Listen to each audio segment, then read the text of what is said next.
welcome to my channel.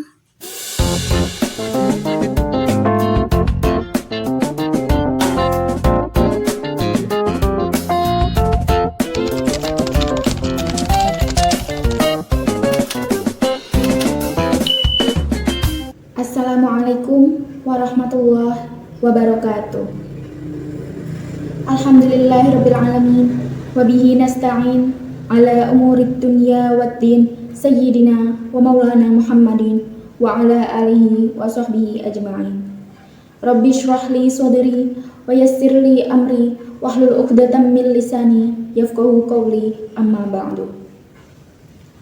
Para warganet yang saya hormati, bila sudah mengklik video ini, pastilah sudah siap untuk menyerap pembahasan kita kali ini, yaitu bijak dalam bersosial media.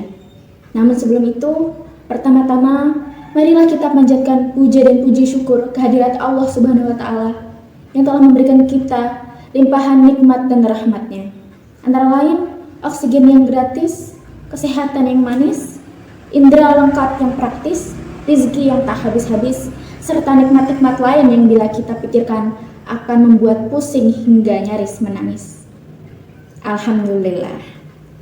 Yang kedua kalinya, salawat serta salam senantiasa kita haturkan kepada junjungan Nabi Agung kita, Nabi Muhammad SAW, yang telah membawa kita dari zaman jahiliyah menuju zaman Islamiyah, dan yang selalu kita tunggu-tunggu syafaatnya di hari kiamat nanti. Semoga kita semua termasuk ke dalam golongan yang mendapat syafaat beliau di akhirat nanti. Amin Allahumma amin.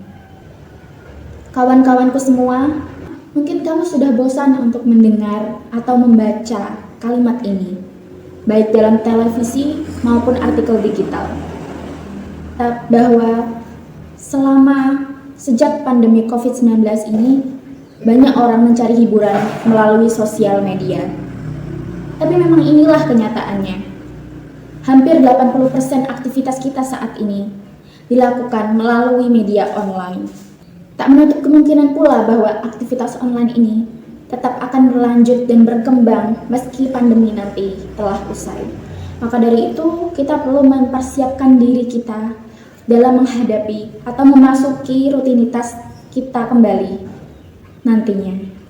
Kita tak boleh terpaku pada dunia maya seperti sosial media ini, meski itu merupakan tempat ternyaman dalam berbagi cerita dalam kehidupan kita. Kalau dipikir-pikir, kenapa ya sosial media bisa jadi tempat ternyaman dalam berbagi cerita atau curhat? Ada yang tahu? Ya, kalau menurut pandangan saya sih ada beberapa hal ya. Satu, karena sikap impulsif kita dalam bersosial media. Apa itu sikap impulsif?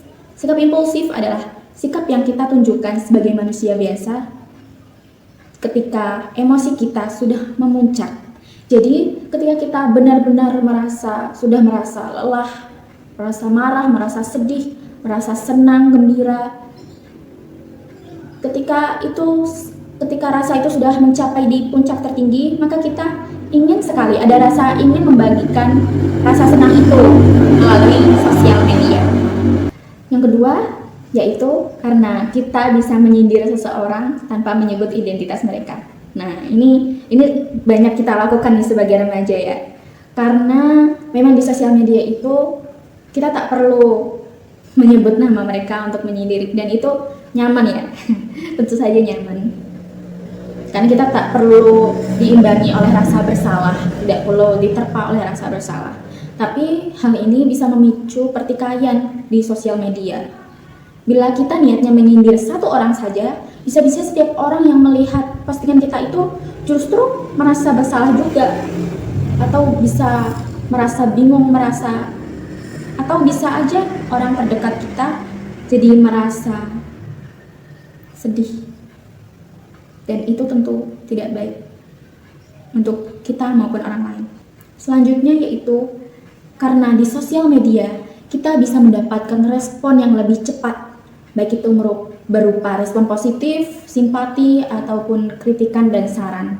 Tanggapan-tanggapan lainnya itu merupakan respon yang membuat kita jadi berbangga diri atau bisa membuat kita jadi menilai diri kita sendiri secara tinggi. Karena bila kita mendapatkan respon yang secara cepat dari orang banyak, itu membuat kita semakin percaya diri. Gimana? Kira-kira benar nggak kejadian ini juga sama kamu? Tapi tahu nggak sih, kalau terlalu terpaku atau bahkan sampai kecanduan pada sosial media itu juga bisa berpengaruh pada kesehatan mental kita.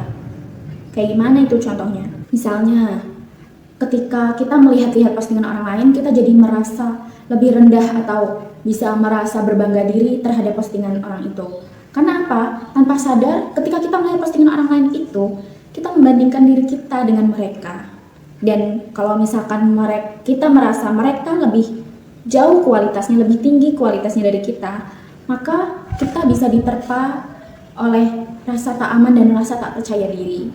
Dan ini merupakan akibat yang berkesinambungan dan berpengaruh pada kepribadian kita juga. Berikutnya, sosial media juga bisa membawa kecemasan sosial serta tekanan emosi kepada kita. Ketika kita sudah terbiasa bermain di dunia maya, maka interaksi kita di dunia nyata semakin berkurang. Kita semakin takut dalam berinteraksi di dunia nyata. Karena apa? Karena kalau di dunia maya, tanda kutip di sosial media, kita tak perlu melihat respon mereka secara langsung. Kita hanya melihat-lihat, kita hanya memperhatikan like, komentar-komentar. Kita tidak perlu melihat raut wajah mereka, sikap mereka terhadap apa yang kita posting itu bagaimana. Tapi kalau di dunia nyata, kita bisa melihat secara langsung bagaimana tanggapan mereka, baik itu secara bahasa tubuh maupun ekspresi yang mereka tunjukkan. Dan bila itu tidak sesuai dengan keinginan kita, maka itu akan menimbulkan rasa kecewa dan cemas. Maka dari itu, bila kita terlalu kecanduan pada sosial media, terlalu terpaku padanya, maka akan menimbulkan kecemasan sosial di dunia nyata.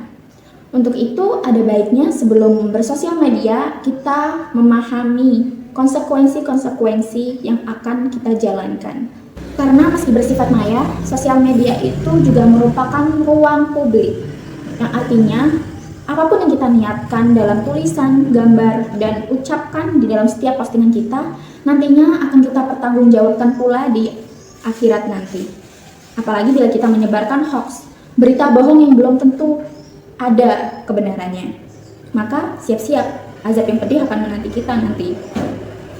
Nah, dalam Quran surat An-Nisa ayat 114, Allah berfirman, yang artinya, tidaklah ada kebaikan pada kebanyakan percakapan-percakapan mereka itu, kecuali yang di dalamnya ada orang yang menyuruh pada sedekah, mengajak yang ma'ruf, dan mendamaikan orang yang berselisih.